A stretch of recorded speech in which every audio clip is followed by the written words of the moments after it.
নোয়াখালীর মাইজদি শহরে ভ্রাম্যমাণ আদালতের অভিযানে হামলার ঘটনা ঘটেছে।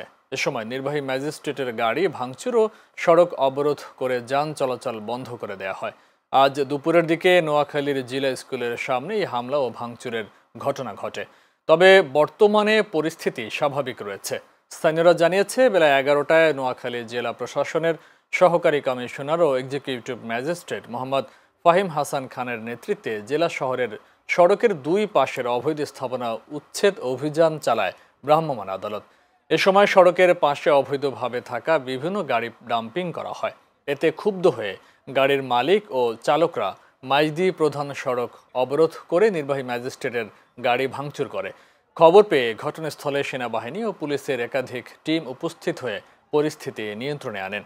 এ ঘটনায় অভিযুক্তদের বিরুদ্ধে মামলা দায়েরের বিষয়টি প্রক্রিয়াধীন রয়েছে।